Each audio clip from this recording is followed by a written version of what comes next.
Guys, നമുക്കിന്ന് നല്ല നെയ്മത്തി കിട്ടിയിട്ടുണ്ട്. അപ്പോൾ ചടപടിയെന്ന് പറഞ്ഞ് നമുക്കിത് വേഗം കറിയാക്കിയാലോ? വളരെ സിമ്പിളാണ്. അപ്പോൾ ഓക്കെ, വായോ. ആദ്യം തന്നെ നമുക്ക് ഈ നെയ്മത്തി നന്നായിട്ട് കഴുകി അങ്ങോട്ട് എടുക്കാം കേട്ടോ. മീൻ കഴുകി എടുത്തപ്പോഴത്തേക്കും നമുക്ക് അതിൽ നിന്ന് കുറച്ച് മീൻമുട്ട കിട്ടിയിട്ടുണ്ട്. ചില സ്ഥലത്ത് ഇതിന് മീൻ മുട്ടാകും, ചില സ്ഥലത്ത് ഇതിന് മീനിൻ്റെ പരുവെന്ന് പറയാനുണ്ട്. നമ്മൾ മീൻ മുട്ടാന്ന് കേട്ടോ പറയുന്നത്. അതിനുശേഷം നമ്മൾ ഈ മീനിൻ്റെ മുട്ടയും കുറച്ച് മീനും നമ്മൾ ഫ്രൈ ചെയ്യാനായിട്ട് ഇപ്പോൾ എടുത്തേക്കുന്ന മീനാട്ടോ ഇത്. ഇനി നമ്മൾ മീൻകറി ഉണ്ടാക്കാൻ പോവുകയാണ്. ഞാനിവിടെ മീൻകറി ഉണ്ടാക്കുന്നത് നല്ല മൺചട്ടിയിലാട്ടോ. മൺചട്ടിയിൽ നമ്മൾ മീൻകറി ഉണ്ടാക്കുമ്പോൾ അതിൻ്റെ ടേസ്റ്റ് വേറെ തന്നെയാണ് കേട്ടോ. നമ്മുടെ ചട്ടി ഇവിടെ ചൂടായി വരുമ്പോൾ നമ്മൾ കുറച്ച് ലേശം വെളിച്ചെണ്ണ ഒഴിച്ചെടുക്കുക. വെളിച്ചെണ്ണ ചൂടായ ശേഷം ലേശം ഉലുവ പൊട്ടിക്കുക. അതിനുശേഷം നമുക്ക് ഇഞ്ചിയും വെളുത്തുള്ളിയും നന്നായിട്ടൊന്ന് ക്രഷ് ചെയ്തിട്ട് നന്നായിട്ട് ഇളക്കി കൊടുക്കുക കേട്ടോ.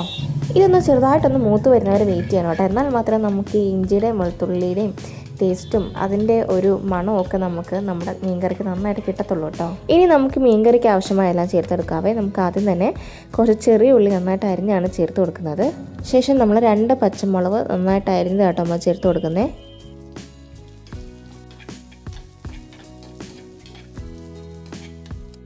ഇനി നമുക്കിതിലേക്ക് കുറച്ച് ആവശ്യത്തിന് കുറച്ച് കറിവേപ്പില കൂടെ ചേർത്ത് കൊടുക്കാം കേട്ടോ. കറിവേപ്പില ഇടുമ്പോൾ ശ്രദ്ധിക്കാനുള്ളത്, നമ്മുടെ വീട്ടിൽ തന്നെ കറിവേപ്പില ഇട്ടാൽ കുറച്ചുകൂടെ നന്നായിരിക്കും കേട്ടോ. ഇപ്പോൾ വീട്ടിൽ നിന്ന് എല്ലാവർക്കും വീട്ടിൽ നിന്ന് കിട്ടുന്ന പോസിബിൾ ആയിരിക്കില്ല. അപ്പോൾ നമുക്കായാലും ചില സമയത്ത് നമ്മൾ പുറത്തു നിന്നായിരിക്കും മേടിക്കുന്നത്. പക്ഷേ നമുക്ക് വീട്ടിലുള്ള കറിവേപ്പിലയും പുറത്തു നിന്ന് മേടിക്കുന്ന കറിവേപ്പിലയും തമ്മിലുള്ള ഒരു മണവും ആ ഒരു ടേസ്റ്റ് വ്യത്യാസം, അത് രണ്ടും ഭയങ്കര വ്യത്യാസമാണ് കേട്ടോ. ഇനി നമുക്ക് മീൻകറിക്ക് ആവശ്യമായ മസാലകൾ ചേർത്ത് കൊടുക്കാം. ഞാനിവിടെ ചേർത്തിരിക്കുന്നത് 2 ടീസ്പൂൺ മുളക് പൊടി, 1/4 ടീസ്പൂൺ മഞ്ഞൾപ്പൊടി, 1/2 ടീസ്പൂൺ മല്ലിപ്പൊടി. ഇവ നന്നായിട്ട് മിക്സ് ചെയ്ത് ചൂടുവെള്ളത്തിൽ ഒരു 15 മിനിറ്റ് നന്നായിട്ട് കുറുക്കി എടുത്തേക്കുന്ന ഒരു പേസ്റ്റായിട്ടോ ഞാൻ ചേർത്ത് കൊടുത്തേക്കുന്നത്. മല്ലിപ്പൊടി ആവശ്യമുള്ളവർ ചേർത്താൽ മതി കേട്ടോ. മല്ലിപ്പൊടി നിർബന്ധമല്ല. ഞാൻ പിന്നെ കുറച്ച് കൊഴുപ്പ് കിട്ടാൻ വേണ്ടിയിട്ടാണ് കുറച്ച് മല്ലിപ്പൊടി ചേർത്തേക്കുന്നത്. മീൻസ് കുറച്ച് അരപ്പ് കിട്ടാൻ വേണ്ടിയിട്ടാണ് കുറച്ച് മല്ലിപ്പൊടി ചേർത്തേക്കുന്നത്. ഈ കൂട്ടിൽ നമ്മുടെ എണ്ണ നന്നായിട്ടൊന്ന് തെളിഞ്ഞ് വരുമ്പോഴത്തേക്കും നമ്മുടെ ഈ അരപ്പിൽ നമ്മൾ പുളിവെള്ളം ചേർത്ത് കൊടുക്കുക കേട്ടോ. നമ്മൾ 2-3 കുടംപുള്ളി എടുത്തതാണ് ചേർത്ത് കൊടുത്തേക്കുന്നത്. ചൂടുവെള്ളത്തിലിട്ട് കുറച്ച് നേരം ഒരു 10-15 മിനിറ്റ് ഇട്ടതാണ് ചേർത്ത് കൊടുത്തേക്കുന്നത്. ഈ അരപ്പൊന്ന് സെറ്റായിട്ട് വരുമ്പോഴത്തേക്കും നമുക്ക് ഇതിലിട്ട് ആവശ്യത്തിന് വെള്ളം ചേർത്ത് കൊടുക്കാം. ഇതിലേക്ക് 1.5 ഗ്ലാസ് വെള്ളം കേട്ടോ ചേർത്ത് കൊടുത്തേക്കുന്നത്. ഈ വെള്ളം നന്നായിട്ടൊന്ന് തിളച്ച് വരുമ്പോഴത്തേക്കും നമ്മുടെ മീനെല്ലാം കൂടെ നമുക്കിതിനകത്ത് ഓരോന്നായിട്ട് ചേർത്ത് കൊടുക്കാം കേട്ടോ. വെള്ളം തിളയ്ക്കുമ്പോൾ മാത്രം മീൻ ഇട്ട് കൊടുക്കാൻ ശ്രദ്ധിക്കുക കേട്ടോ. എന്നാലേ നമുക്ക് മീൻ വേഗം വെന്ത് കിട്ടത്തുള്ളൂ.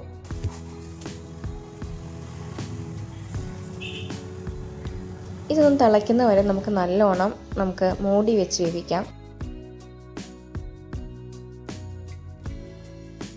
നമ്മുടെ മീൻ ചെറുതായിട്ട് വേവാൻ തുടങ്ങിയിട്ടുണ്ട് കേട്ടോ. അപ്പം നമുക്ക് ജസ്റ്റ് ഒന്ന് ഇളക്കി കൊടുക്കാം. ഇളക്കി കൊടുക്കുന്ന സമയത്ത് നമ്മുടെ ഈ മീൻ മുറിഞ്ഞു പോവാണ്ട് അടിയിൽ കൂടെ ജസ്റ്റ് ഒന്ന് ഇളക്കി കൊടുക്കാൻ നോക്കണം കേട്ടോ. അതായത് അരപ്പ് എല്ലാ സ്ഥലത്തും എത്താനായിട്ട്. നമ്മുടെ നെയ്മത്തി ഇവിടെ പാകത്തിന് വെന്തിട്ടുണ്ട്. അപ്പോൾ ഇനി നമുക്ക് ഇതിൻ്റെ മേഖലോട്ട് കുറച്ച് കറിവേപ്പില കൂടെ ഒന്ന് ഇട്ട് കൊടുക്കാം കേട്ടോ. കറിവേപ്പില ഇട്ട് കൊടുത്തതിന് ശേഷം നമുക്ക് 1-2 മിനിറ്റ് ഒന്ന് അടച്ചു വെക്കാം കേട്ടോ. നമ്മുടെ നെയ്മത്തി കറി ഇവിടെ അടിപൊളിയായിട്ട് വന്നിട്ടുണ്ട് കേട്ടോ. നമ്മൾ സ്റ്റൗവൊക്കെ ഓഫാക്കി കഴിഞ്ഞു. എന്നിട്ടും അതിൻ്റെ ആ ഒരു ഇത് തിളയ്ക്കുന്നത് കണ്ടോ. ഇതാണ് നമ്മൾ മൺചട്ടിയിൽ വെച്ചാൽ നമ്മളിതിൻ്റെ ചൂട് കാരണം പിന്നെയും ഇതിങ്ങനെ തിളയ്ക്കുന്ന പോലെ വന്നുകൊണ്ടിരിക്കും കേട്ടോ. അപ്പോൾ ഗൈസ്, നമ്മുടെ നെയ്മത്തി കറി ഇവിടെ റെഡി ആയിട്ടുണ്ട്. നല്ല മണം വരുന്നുണ്ട്. കപ്പയുടെ കൂടെയും ചോറിൻ്റെ കൂടെയും എന്തിൻ്റെ കൂടെയും കഴിക്കാൻ പറ്റുന്ന ഒരു അടിപൊളി കറിയാണ് കേട്ടോ. അധികം ഇൻഗ്രീഡിയൻസ് ഒന്നും ഇല്ലാണ്ട് നമ്മുടെ വീട്ടിൽ ആവശ്യത്തിന് കാണുന്ന ഇൻഗ്രീഡിയൻസ് വെച്ച് നമുക്ക് ഉണ്ടാക്കാവുന്ന സിമ്പിളായിട്ടുള്ള ഒരു മീൻ കറി കേട്ടോ. അപ്പോൾ എല്ലാവരും ട്രൈ ചെയ്ത് നോക്കാം. നമുക്ക് ചോറിൻ്റെ കൂടെയും കപ്പയുടെ കൂടെയും ദോശയുടെ കൂടെയും ചപ്പാത്തിയുടെ കൂടെയും ഒക്കെ കഴിക്കാൻ പറ്റുന്ന ഒരു അടിപൊളി മീൻ കറിയാണ്. നമ്മുടെ പഴങ്കഞ്ഞിയുടെ കൂടെ കഴിക്കാം കേട്ടോ. അപ്പോൾ ഇത്രയേ ഉള്ളൂ ഗൈസ്. അപ്പോൾ എല്ലാവരും ട്രൈ ചെയ്ത് നോക്കാം. അപ്പോൾ എല്ലാവർക്കും ബൈ. ഗൈസ്, നമുക്ക് നല്ല നെയ്മത്തി കിട്ടിയിട്ടുണ്ട്. അപ്പം നമുക്കിന്ന് മുളകിട്ട് കറിയിച്ചാലോ? അപ്പോൾ ഓക്കെ ഗൈസ്, നമുക്ക് നല്ല നെയ്മത്തി കിട്ടിയിട്ടുണ്ട്. അപ്പം നമുക്കിന്ന് മുളകിട്ട് കറിയിച്ചാലോ? Okay, by.